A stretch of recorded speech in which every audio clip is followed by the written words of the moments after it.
Hey, what's up, y'all? It's Poppin' It's D. About to react to this video by Jamari. It's titled The Fastest Rise and Fall in Podcast History. This is this white girl I keep saying. Who is this? And what is happening? Because I saw her in like a clip with Drake on TikTok.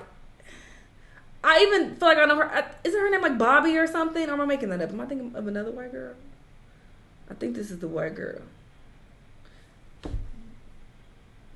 Bobbi, yes. In description, it says Bobbi at Hoff has become one of the most talked about people online, seemingly coming out of nowhere to interview the likes of Drake, Tyga, Mark Cuban. Oh, I haven't seen in these other ones. I just saw her with Drake. Yeah, who the fuck is this? Let's see what's going on. Let's watch. Yo, guys. So before the video starts, no, y'all go support. And listen. To I could spot a fucking Jamari. mouth from a mile away, okay? So Bobbi Althoff is a name that has set these internet streets ablaze for around the last month or so. It all really started when she interviewed no other than comedian Funny Marco, who is well known for his deadpan, awkward style of humor, which is very popular in the modern era amongst comedians. And this clip from that interview kind of shows off what I'm talking about. Rip me out the plastic, I'll be acting brand new. Rip me out the plastic, I'll be acting brand new. You know what that is? Is that Nicki Minaj?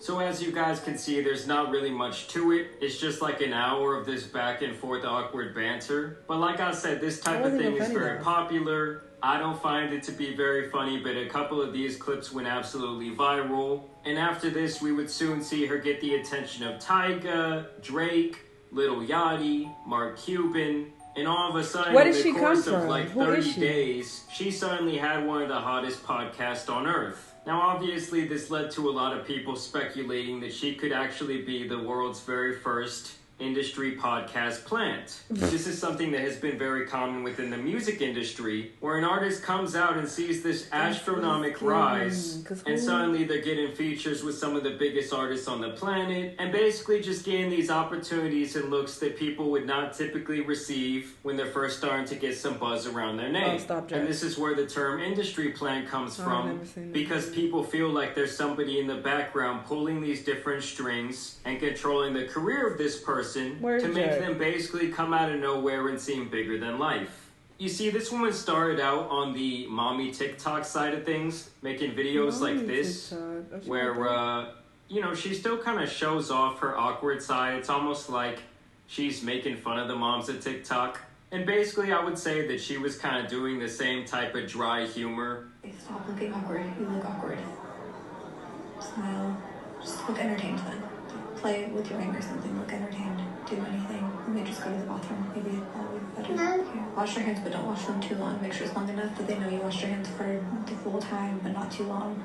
I don't really understand why people think this type of thing is funny, but then again, there's people who probably think the things that I find funny are completely idiotic. Obviously, in general, humor is one of the most subjective things on the planet. Absolutely. And so either way, she gets this Drake interview, and this is when she really started popping off. Am I your type? I'd do it. Thank you. Yeah. She seems like she's trying too hard to be awkward. Like, someone who does this awkward white girl thing way better is, what the fuck is this lady's name? Chicken Shop Lady. Amelia Hart. That's not it. I don't know her fucking name. But her. Y'all know her. She does it well. This seems forced. You do it? And did Drake go on Chicken Shop?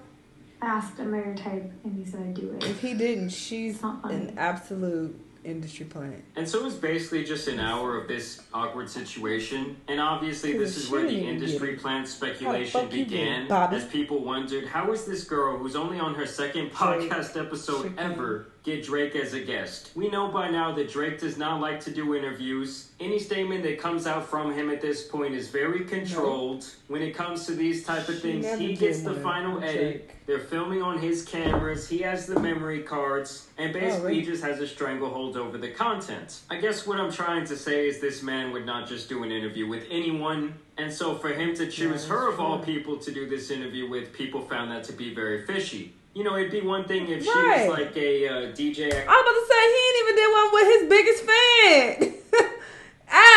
Academics, who by the time he started his podcast Off the Record, was already notorious for his work on Complex. Obviously, his YouTube channel had millions of subscribers and billions of views. He had already built this large fan base for himself, so it's not the craziest thing when he comes out with his podcast and gets some big-time guest. Whereas her, on the other hand, just comes out of left field at a mommy TikTok, and all of a sudden, within a month's time, she has one of the hottest podcasts on the planet. But this is actually... industry podcast plan is wild, though. That's fucking wild. They taking it too goddamn far. Her side of the story when it comes to how she got Drake to do this interview. Drake liked one of the videos I had uploaded, and he followed me. I didn't realize it at first. He liked Marco the mommy called TikTok me and he video? was like, Bobbi, look who just followed you. So I filtered it to verified only people, and I was like, oh my god, like why would he follow me? You can do that? He's How like, do he that? liked the video, and I was like, okay, I'm gonna put in my thought to Drake. I don't know how this. I thought the chance of him replying was like a 1%, and the chance of him saying yes was like 0.000. I was like, or is that only an industry plan feature? Come on my podcast. I said, when are you gonna come on my podcast? And he just was. He said, yeah, he was ready to do it. I flew out there I think 3 days later. I see that option. And then you're off the races. Now you can kind of get anybody you want. Yeah. So one thing? Obviously, people felt like this story was a whole lot of cap, and that there must have been someone behind the scenes that made this all happen. Here she goes into more detail about the Drake interview. But Drake gave me the social clips that I could use, and then he was like, which one are you gonna pick? I was like, I'll do this one. He's like, okay, let's just tease it. And obviously I'm gonna trust him, because my initial thing was I was just gonna upload the video to YouTube like I had always been doing. I had no strategy. I was on my own. I wasn't even sure how to upload to Apple at all. I didn't know anything. I was like, I don't know how to even make this a real podcast. And I posted the thing. I got a message from Andrew at WME. He says, I'm part of the touring team. Can we talk? I said, okay, because I didn't know what I was doing. Girl. They signed with me that night. And then so you just didn't meet with anybody else? You're just like, this guy hit you? So there she says a day after she dropped this clip, apparently some talent agent sees it. He calls her up that night, and they sign this miraculous deal. No lawyers hired, no one looked at the contract. No, she just trusted this guy. And this is what DJ Academics had to say about WME, her talent agency. An agency that's never had any foothold in podcasting comes out with an individual that has the biggest guest. So she's with WME, William Morris Endeavors. She goes out, 8 podcasts later, she's one of the biggest podcasters now. Guess the irony. Everybody, including her big guests, including the biggest guest, Drake, guess who they're signed to? WME. This is where favors get set up. I'm pretty sure somebody at WME started help pulling the strings to set all this in motion. So that's how DJ Academics feels. He's obviously very connected within the industry and has a very good understanding of the back end when it comes to all things entertainment in both the traditional sense and in this online era. Would you date someone that looks like me? Because there's just a person. What does that mean? Looks exactly like me. They have a twin. Maybe. If I had a twin, would you date them? If she was cool, No, she's exactly like me. If I connected with her. Girl, he don't know you. She's You were exactly playing. like That me. came out of nowhere. I don't know how you are though. Exactly. What are we talking about? I've never really been around you, so Yeah, I'm exactly like this. All the time. All the time. Mm-hmm. Is it kind of strange to anyone else that this woman who is married with children is constantly asking during these interviews with these rappers if basically they would go out with her, basically they would... She got that from Emily. The chicken shop girl. She got that from her. So I wouldn't take that seriously. I don't think she's actually trying to date these people. Come on. It's a part of the whole awkward spiel. And with to get her. them to say awkward shit. They like her. Let me take your plane with me to New York. Someday. Do you want to see me on Spirit Airlines? That'd be kind of cool.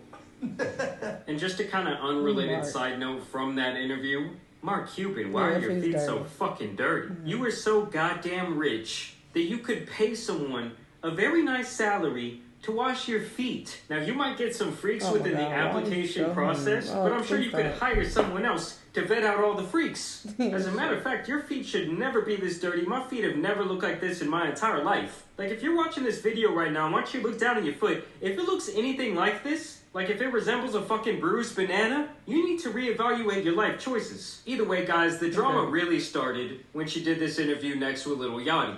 Why are your teeth so white? Are they real? You grew them yourself. Pay for myself. Do you have veneers? I do have veneers. That's why they're so white. You're pretty smart. How much? 90,000. $90,000? Mm-hmm. I think they were worth it. Cause I wanted Young Thug's dentist. He had the best veneers Who's I ever that? seen. Who? Young Thug. Who's that? So she's profiting off this urban culture. She don't even know who Young Thug is. This Yeah, go obviously ahead, rubs man. some people the wrong way. But the drama didn't start until she made this comment about the Little Yachty interview. Because he was awkward. I walked into his house. He didn't even say hi to me. So then I was said, let's go to the bathroom. So then we go to the bathroom, and then we get out, and then he's he's just sitting there with his two assistants, and he's not even acknowledging that I'm in the room, and my camera guy's setting up. I'm just sitting there You fucking it up, industry plant. Now you talking shit about the guests. on my phone, trying, and then he comes up, he's like, oh, hi, gives me a half hug, and I'm just hi, then goes back to his spot, and I'm dude, I don't even want to do this. I'm texting my friend, actually, I need to leave, this is so awkward, I don't want to, what am I doing here? Oh, you and then she's lean into this during the interview, call it out. So then during our interview, I was able to be why did you do that? Why did you make me feel like that? Yeah, so it was actually it worked out. So after this clip went viral, people were basically weird. saying that she was buying the hand that feeds her, saying that she was that's ungrateful. And people also questioned this overall change in her temperament when she went on this show with Dave Portnoy and his crew versus the way she acts around these various rappers. And essentially there was a lot of negative commentary around her name. And then gasoline really got poured on that fire when she posted this video of herself at a Drake concert and it went viral.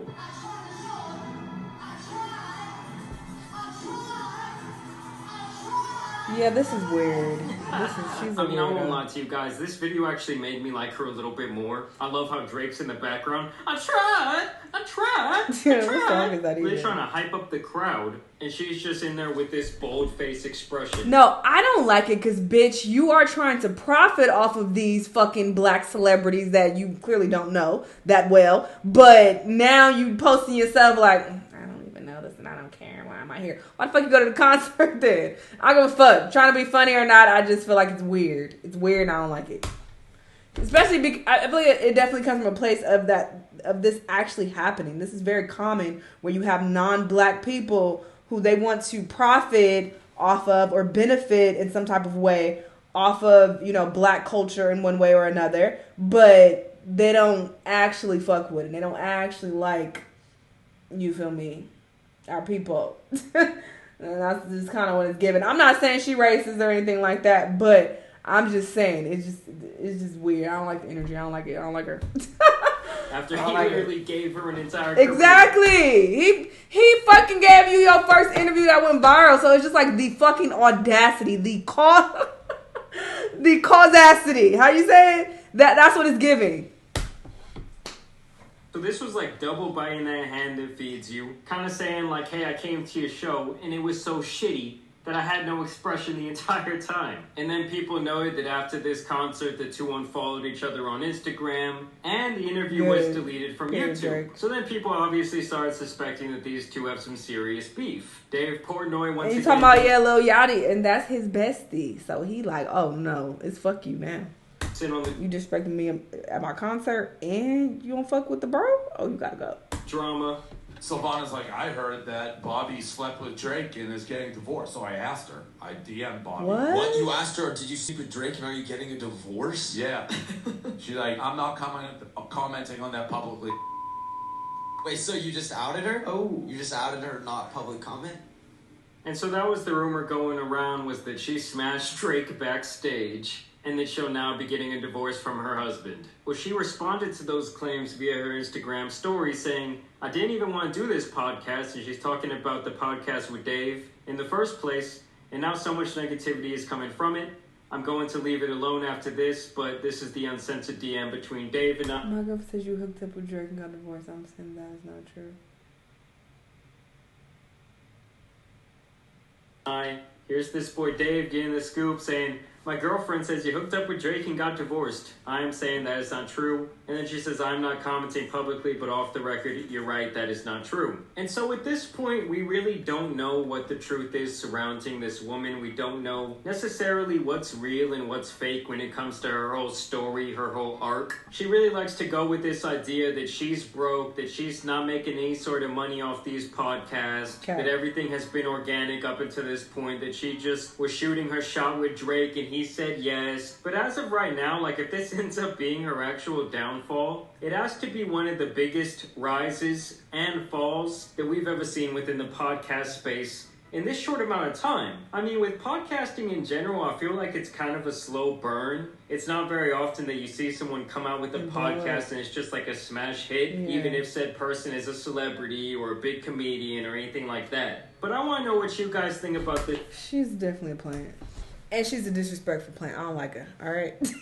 I don't fucking like her. And, I'm glad that Drake distanced himself from her because the girl was, like, you got put on the map because of that interview. I only saw your face because I saw a clip from that interview because Drake was a part of it. If it wasn't Drake, I wouldn't have watched it. So, for you to then go to this man's concert and try to be funny by showing yourself with, a stone face and just standing there and not participating in the concert activities, I think that shit is lame. I think it was corny. And then you talking about Lil Yachty, talking about, he need to say hi. That was unnecessary too. Why are you randomly shitting on him? It's not even that serious to even bring up. I could say if he was disrespectful or hella rude to you, even then I feel like, I don't know, it's like there's a certain level of professionalism that, whatever. I don't think you should say anything regardless. But to make matters worse, he didn't even do nothing. You just said, oh, he didn't even say hi to me. He didn't greet me properly. So, he like, all right, come on. I got paid to do this. All right, sit your ass down. Let's get this over with. Like, all right, some people are just about business. Why would you get on there and talk shit about him when he's helping your bum-ass platform because nobody knew nothing about you prior to this, girl? Shut the hell up. Anyway, those are my thoughts. Y'all let me know what y'all think, though. Let me know what other videos you want to watch, and I'll see y'all on the next one. Bye.